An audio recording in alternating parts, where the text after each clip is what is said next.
and welcome to another evening of frank conversation here on Hard Copy, coming to you from our studios in Abuja. I'm Maokpe Ogun Yusuf. Democracy is about numbers. The maxim says the minority will have its say and the majority their way. Determining that majority is what elections are about. In Nigeria, in addition to the Constitution, which sets the ground rules, the Electoral Act provides another compass which guides the process of the vote. In the last 2 weeks, following the news that the Electoral Act, which has been undergoing some amendments in the National Assembly, may have come under some untoward amendment, separate from what was agreed by the Joint Technical Committee of both chambers of the National Assembly and civil society organizations, there has been an uproar from different sections of the country. Although the House of Representatives has distanced itself from the allegation, the Senate is yet to be as vehement. Tonight on Hard Copy, we consider the implication of the amendment on Nigeria's electoral process and how far down these reforms will penetrate when considerations are given to elections that also take place at the local level. My guest tonight is Udojud Ilo of the Open Society Initiative for West Africa, OSIWA. Mr. Ilo, welcome to Hard Copy. Thank you so much for having me. Well, let's start from the conversation which has happened in the last couple of weeks. Somehow it would seem that all of this is now geared towards 2023. Is that what this is about? I think it's more than just 2023. It's about the soul and the essence of our democracy. So I try to make the point repeatedly that the process of creating a framework for election is central to the survival of democracy. It's not all about the law anyways, but it's central to the survival of democracy. And the next election in the horizon is 2023, and of course the out-of-season governorship elections that are all lined up. And there is understandably this desire to get these laws passed in good time so that they can be utilized in the election. Also given some of the experiences we've had in 2019 regarding the card reader, the fact that people were not able to plead it in court, and the court saying that, it wasn't statutory. So hoping that this process of reform will give statutory stamp to some of the devices and to some of the systems being put in place. Our democracy should be about our culture of politics. It should be our culture of leadership and the level at which citizens participate beyond the election cycle in the way decisions are taken and the way the country is managed, and the willingness of those elected to listen and protect the civic space for that kind of robust engagement. In your experience, would you say that our democratic culture is evolving for the better? I'll be remiss not to say that oftentimes I'm a bit reluctant to characterize Nigeria as a democracy. Okay. Simply because even if you look at some of the indices or the index out there, like the Freedom House Index or the Mo Ibrahim Index, Nigeria is graded as a hybrid democracy in the sense that there are elements of authoritarianism that are increasingly creeping into the space. And it is worrying. The decline in democratic principles around the sub-region is something to bother everybody. In Nigeria, we're increasingly seeing an unwillingness on the part of the current leadership in the country to entertain any form of opposition or any form of alternative views. Alternative views are more or less criminalized, and oppositions are seen as an attack against Nigeria. How is that so? Because the PDP, which is the major opposition party, hasn't complained about that, have they? Well, I think PDP is an embarrassment to opposition politics anywhere in the world, unfortunately. But what I'm saying is that we're looking at an environment. If you start before 2019, one, the Chief Justice of Nigeria was removed in an obviously illegal way against the constitution of this country. That happened. And the National Judicial Council did nothing.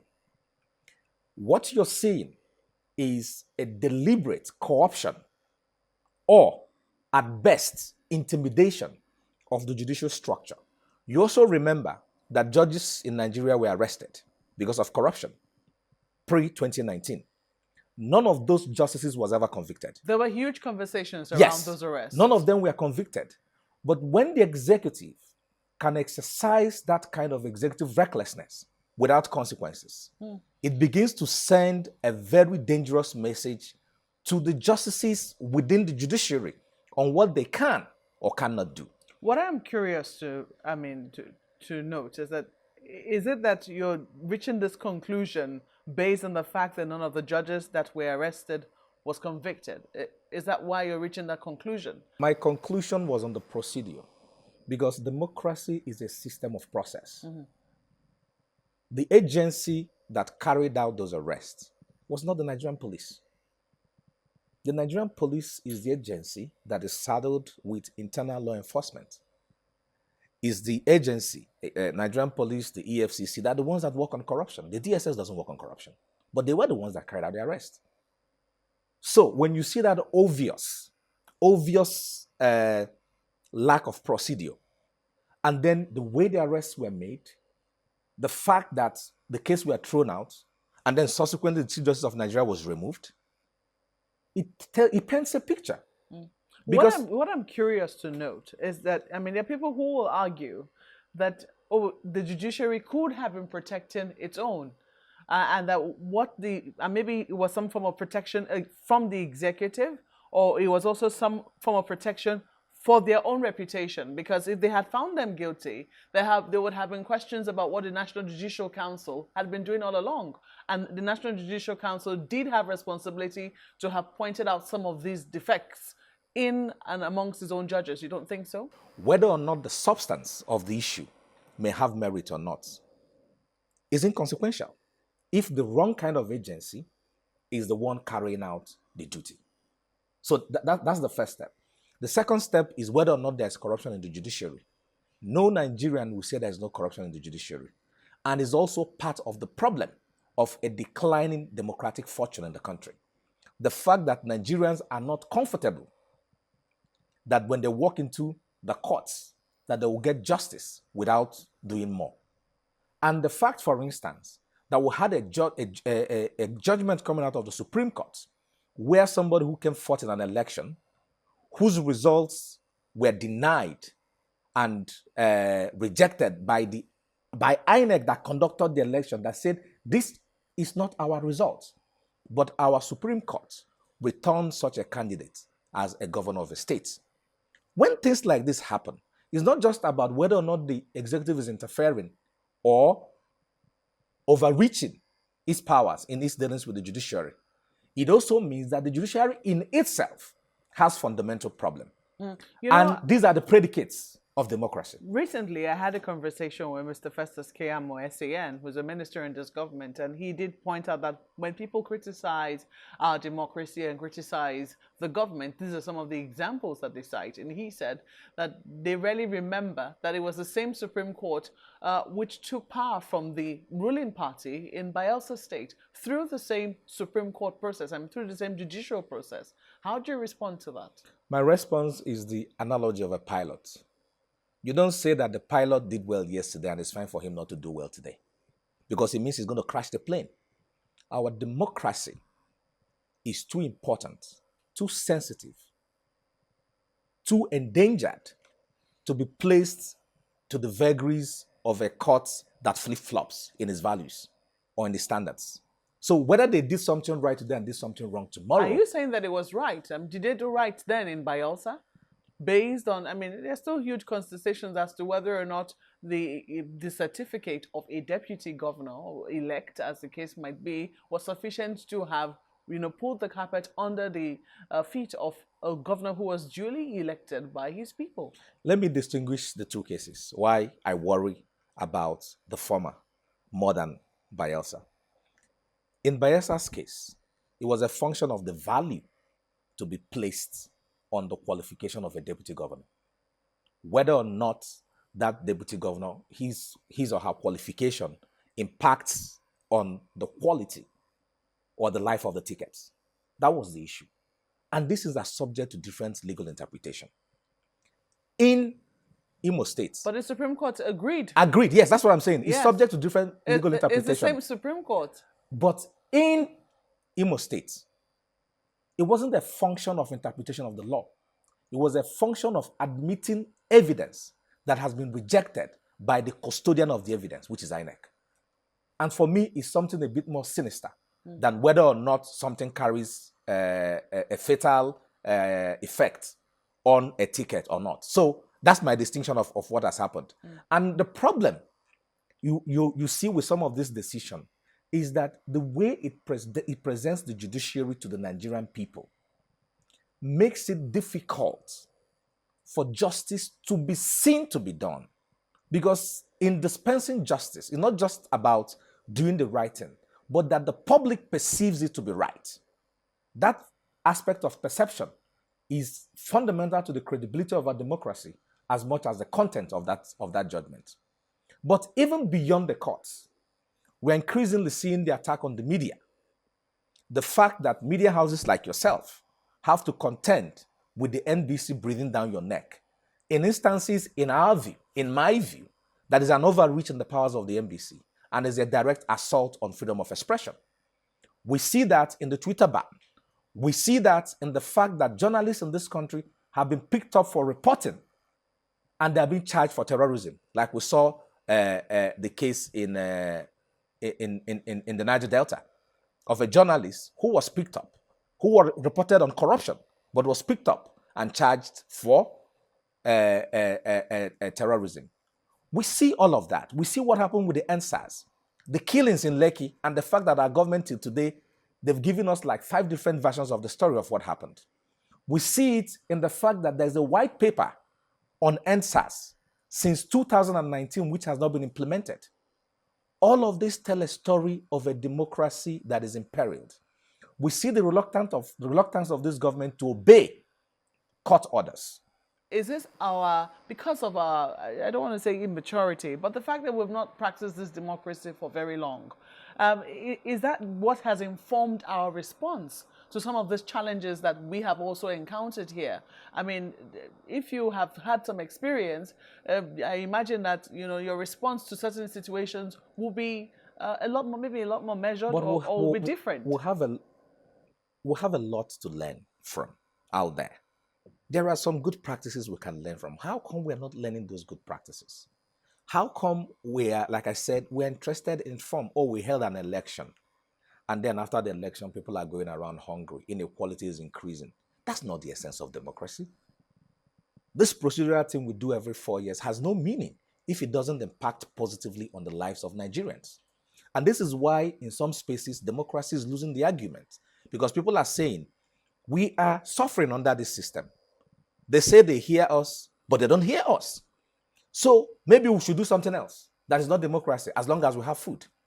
So that's my thesis is simple, that the focus, this idea of despots trying to use the validation of procedural casting of votes to cover up a facet of dictatorship in the clock of democracy is a big problem.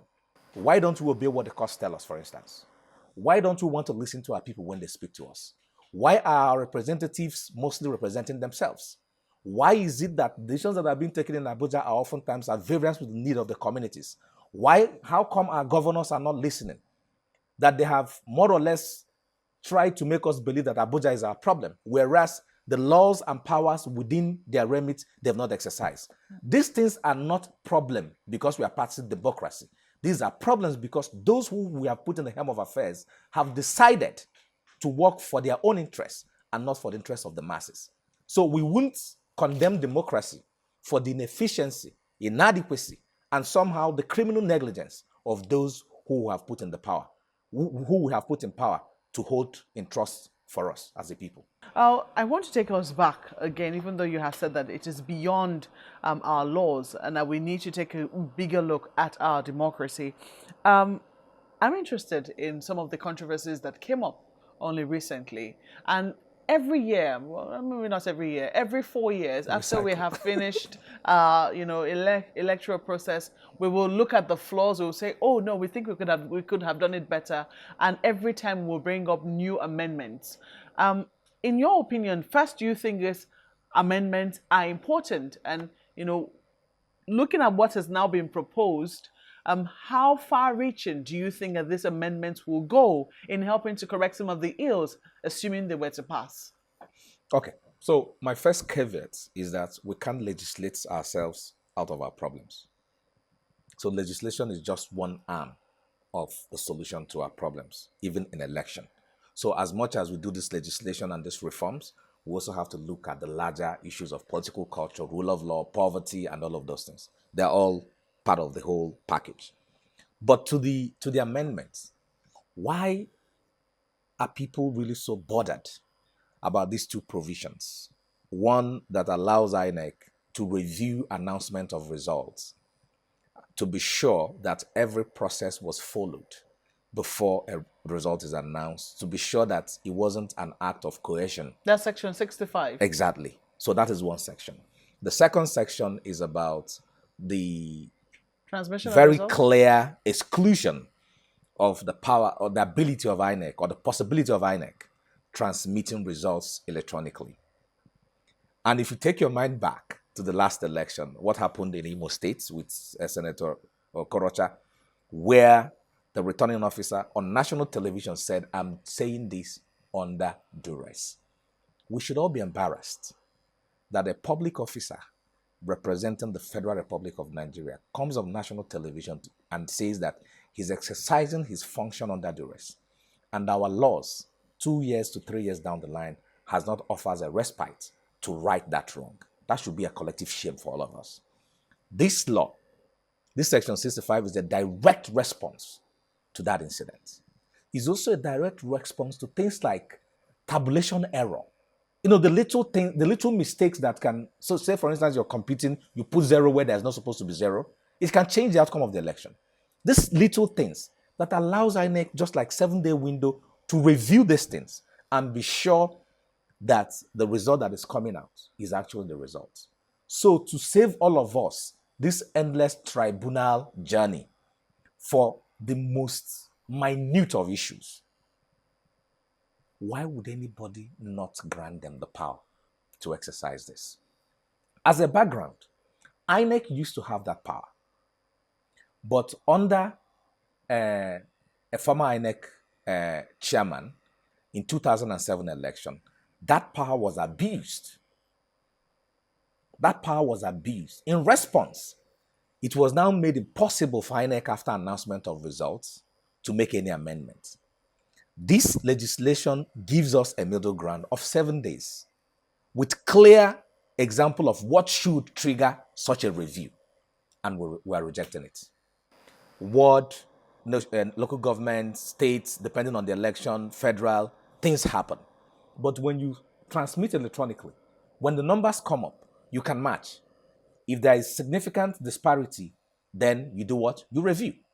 And this, in my view, even feeds into section 65, because that second layer of review within that 7 days can inform INEC that their result announced is not a correct result.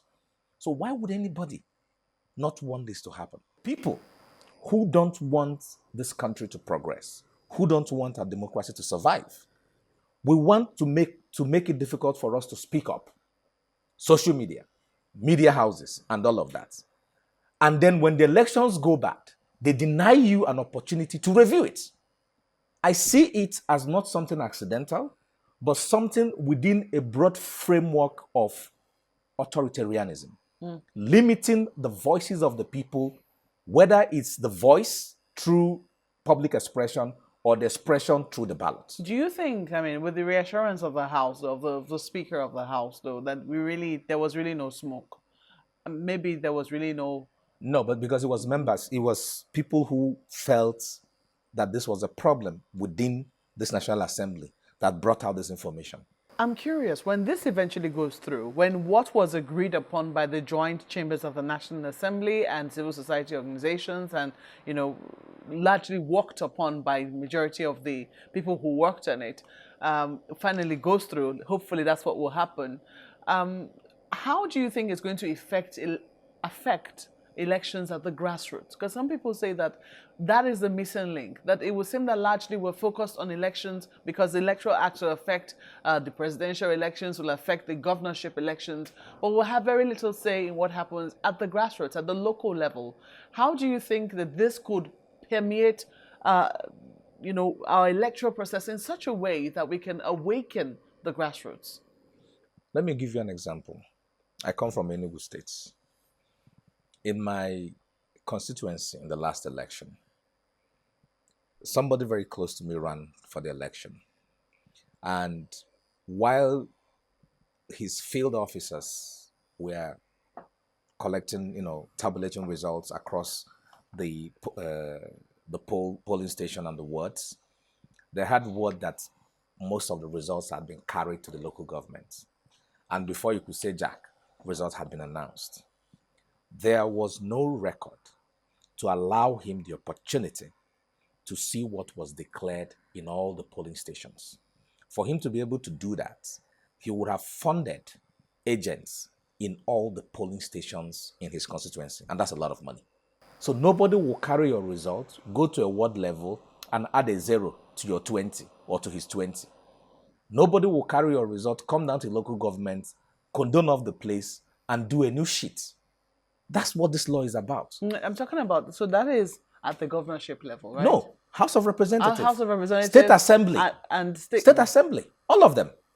But at the end of the day, it doesn't get to the local government elections, which is largely under the purview of state governments. Of the state governments, which has been a problem. In fact, nobody in this country will actually say that the local government election is an election in any way, because the ruling party wins all the seats. That's you could have one case of one person, but it's within the purview of the state government, which is the irony and the challenge and the headache of federalism, because this is within their power. And the mechanisms of control are firmly under the grip. You also know the relationship between the states and the local governments. As we wrap up, I want to ask you, Mrs. Loretta Onochie was in for the Senate screening yesterday, and she said she is apolitical, at least has stopped being partisan since 2019. I don't know what your thoughts are. Any government that has the remotest respect for democracy, the remotest sensitivity to the pulse of the nation, given where we are, the tension in the country, the anger in the country, the poverty, the violence, any responsible government would not put forward Loretta Onochie's nomination to the National Assembly. Because as late as last year, there's an affidavit where she said she's a card-carrying member of APC. But again, like I said, it is a government that is tone deaf. It is a government that is exhibiting all the characters of an authoritarian regime. And so that's why they can push something like this and put Nigeria into that conversation. Why a woman who everybody in this country knows her political allegiance should come to a neutral, independent body like INEC. Mm-hmm. Mr. Udo Judilo, thank you for coming on Hard Copy. Thanks for having me. Well, we did say that we'd like to hear from you, and some of you did send your feedback. This one is from Benjamin Okbara, who wrote to us. You also, Olajide Tebitayo, we also saw your mail. And this one is from Professor Francis Adelade Fakoya. We also got your mail as well. Sadly, we're totally out of time and cannot take them, but we will always like to hear from you. So please use the handles showing on your screen to send us an email. Thank you for watching tonight. I'm Maokwe Ogun Yusuf.